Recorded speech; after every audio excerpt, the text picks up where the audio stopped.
So what we have kind of structured today is a talk with reference to how to negotiate your salaries and how to and this talk will cover it in two parts. One would be about the technical aspect or the non-psychological aspects of negotiation, which would be the part one, which will talk about how CTC, etc., and those things are understood.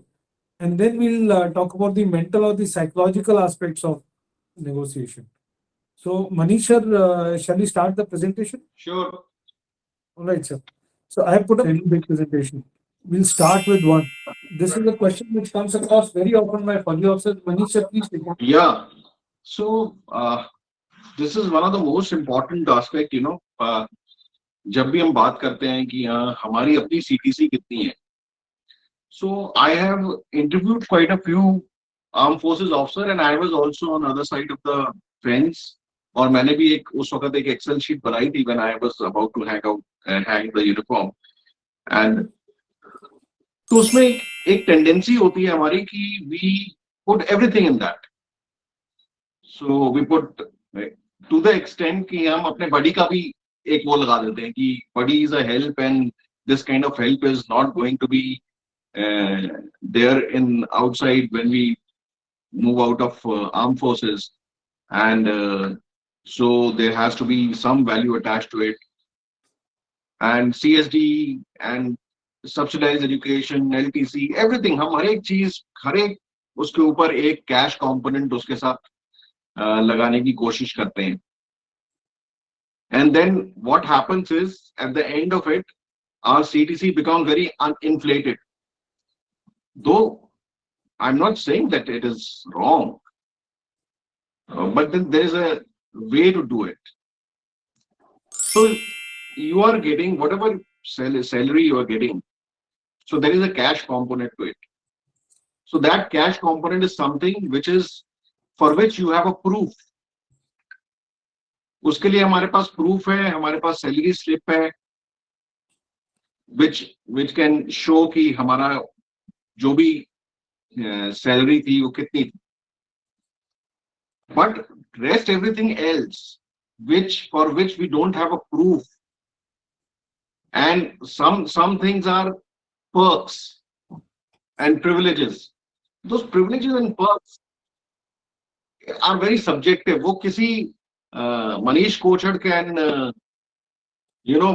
put a value to it, X value to it, and Anurag Saxena can put Y value to it. So it is, everyone has his own way of quantifying it.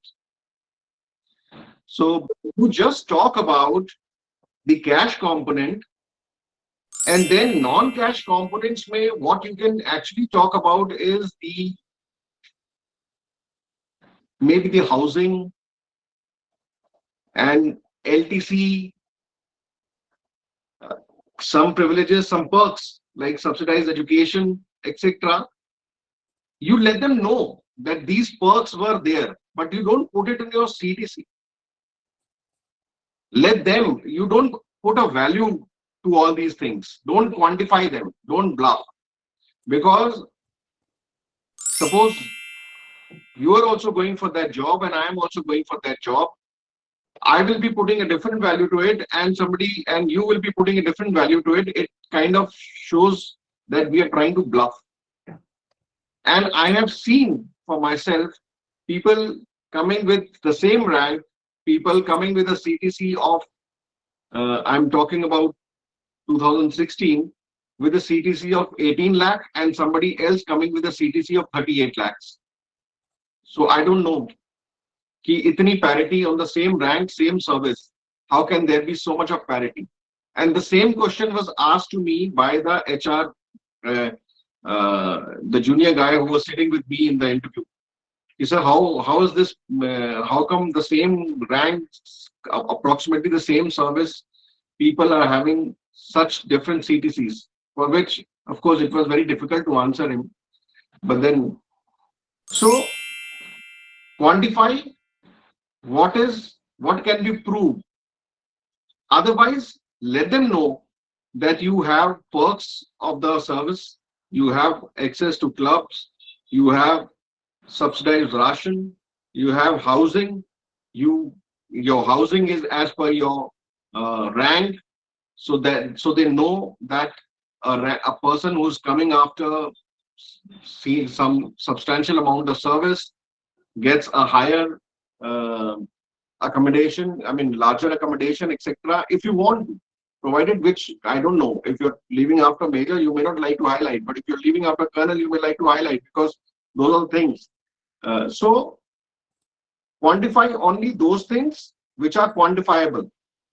Rest other things, let them know and let them decide what, how the thing is. So you can always say ki in armed forces, if you are from armed forces, or then you can always say that we don't have a concept of CTC because our pay structure is little different, but we have a lot of perks and privileges to which no value can be attached.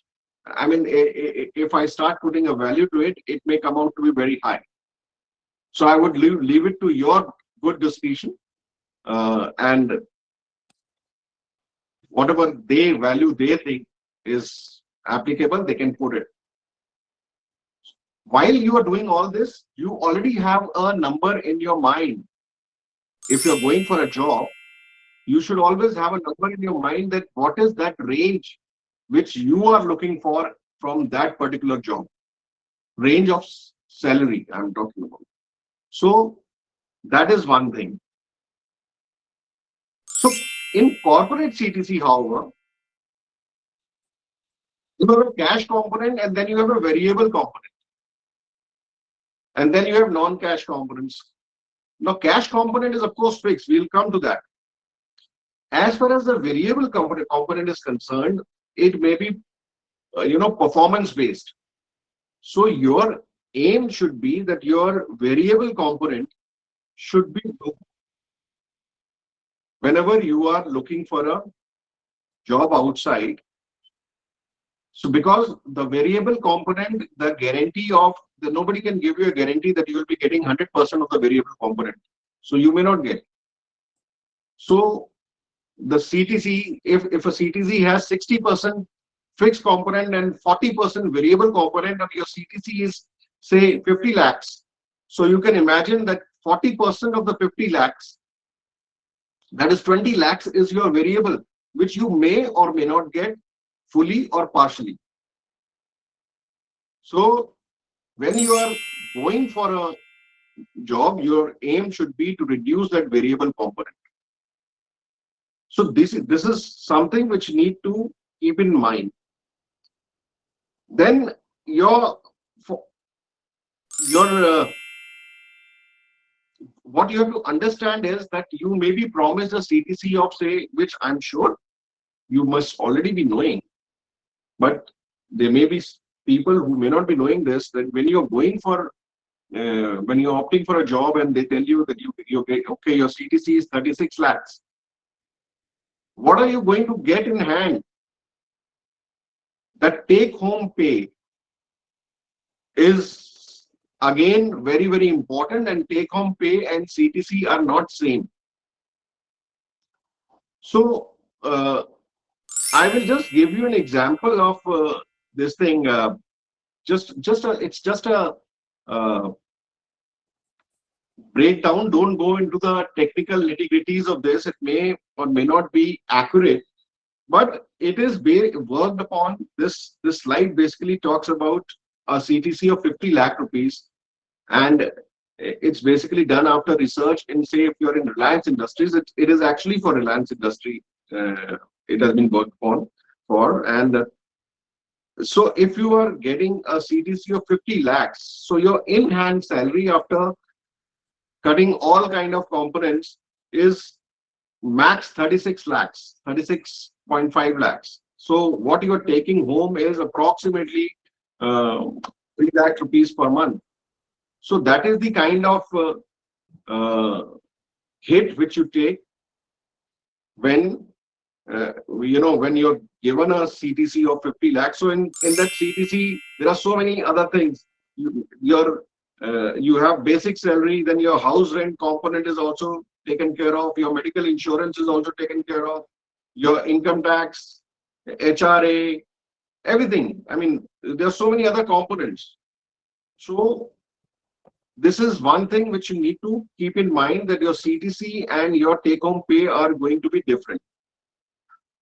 Another thing which you should also know is that you, there are companies which offer you that if you don't want to, if you want to save on tax, then you can join as consultants rather than regular employees. So what happens is that in consultant you pay less tax and you can show more expenditure. So the tax is approximately 10.3% or something, and in that you can show a lot of expenditure. Your stationery, depreciation of various items, office rent, etc., etc. There's a whole list which you can show if you're working as a consultant. So that is another option which you can look at. As armed forces officers, we are little. We like to be on permanent role of the company, and we have a little insecurity about working as a consultant. But it is not so. In civil street, it is it's a norm. People at uh, quite senior level also, they work as consultants. Though your job profile, your on your card, it may not be written as consultant. You may be GM projects, and you are drawing salary as far as the salary is concerned. You are a consultant. You are not given regular employee benefits, but then you are saving. Your saving becomes more. Your tax component is less. You can show more expenditure. So that is another thing which you need to keep in mind. The one more thing which is there is, before you go for any salary negotiation, research is one of the most important aspects. Now, while you will, of course, you will research about the industry, or listen. I mean, these points are of course there, that you will research about the industry, you will research about the company, what are the salary ranges, the what are the salary ranges for the role and position you are applying for. So where will you look for those salary ranges? There are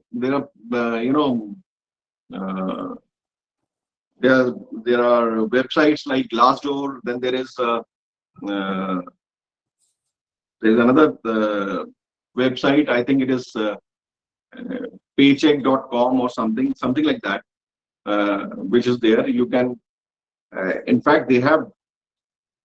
They not only do they have information about salary ranges. Also, they also have information about work culture, growth prospects, learning prospects, all those things. How is the company? How is the management? What is their outlook? All these kinds of insights you will get from websites like Glassdoor.com. So you must research about uh, the company, what is the size of the business, what are the prevailing salaries, what is the hierarchy, whom you will be reporting to, who's the person who's going to negotiate with you. Very important. You should research about him. You should look for look on LinkedIn, on various social media. See what is the kind of tone he is using in those this thing. What is the content he is putting? What is he liking? What is he not liking? It will help you when you are negotiating. It will because it will help you in breaking the ice if you already know about that person. Uh, Another thing, before you go for any salary negotiation, you also have to first know your own weaknesses, your points of failure.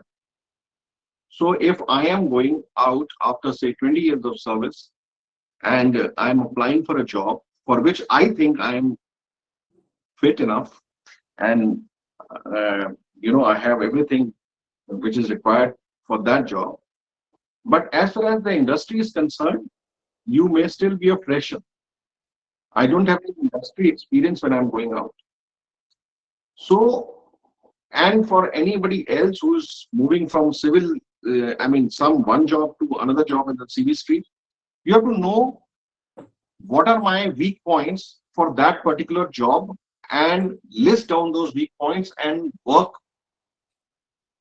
try to have your answers for those points if those are asked. So somebody, if I go for a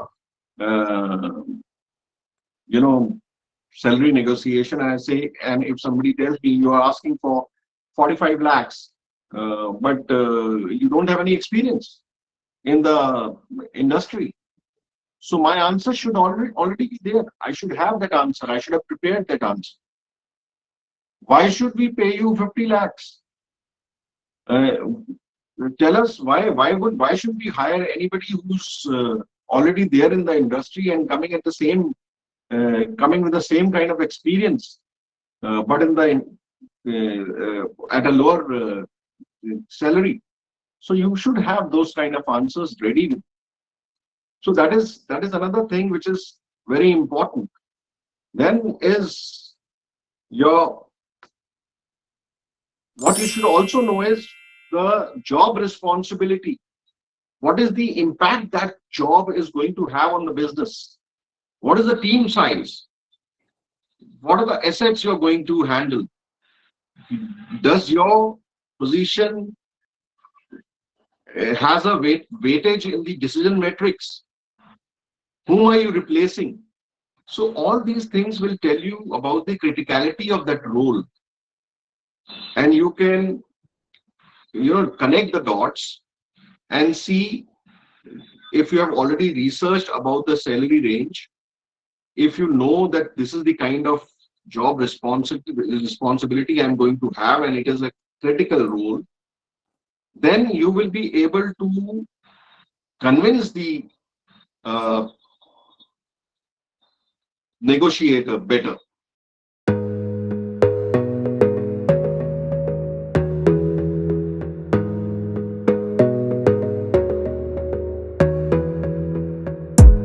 You gotta focus on yourself, on your faith, on your dreams, on your mind, on your health, yeah.